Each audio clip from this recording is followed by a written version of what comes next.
Hello everyone.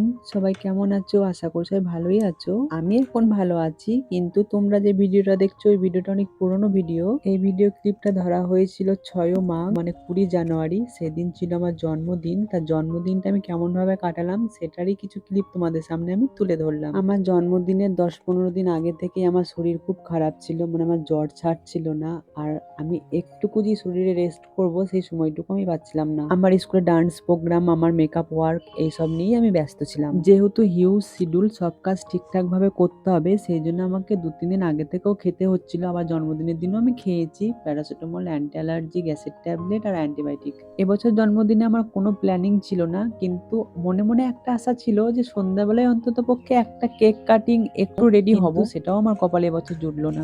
তাছাড়াও যেসব মানুষের কাছে আমি বার্থডে উইশ পেয়ে থাকি সেসব মানুষের কাছেও সেরকম ভাবে এবছর আমি বার্থডে উইশ পেলাম না। কিন্তু ফেসবুক ফ্রেন্ড লিস্টের মধ্যে থেকে বিশেষ কিছু ব্যক্তির বার্থডে উইশ মেসেঞ্জারে পেয়ে আমি স্বপ্নেও ভাবতে পারিনি যে সেসব মানুষ আমাকে সত্যি মনে রেখে বার্থডে উইশ করতে পারে। সেদিন সকালবেলায় ঘুম থেকে ওঠা মাত্রই শরীরটা খুব জ্বর জ্বর মনে হচ্ছিল, তার জন্য আমি মাথায় স্নানও করিনি। তখন বাজছে 10টা। কয়েক মগ জল শরীরের মধ্যে ঢেলে নিয়ে আমি ওপরে গোপালকে পুজো করতে চলে গেলাম।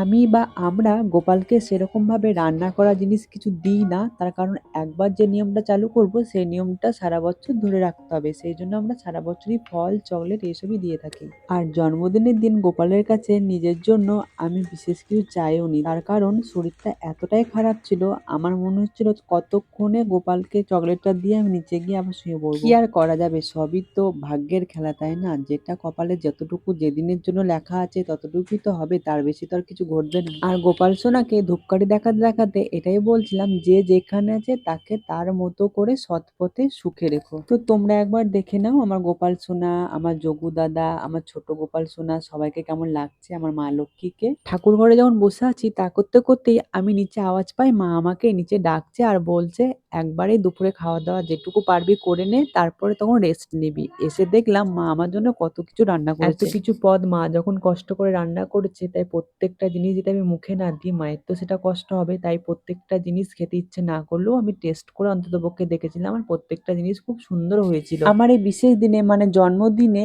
আমার এই দুপুরের খাওয়া দাওয়াটুকুই আমার কপালে বরাদ্দ ছিল, এর থেকে বেশি কিছু হয়নি, না কেক কাটিং, না সাজাগুজো, অন্য কিচ্ছু না।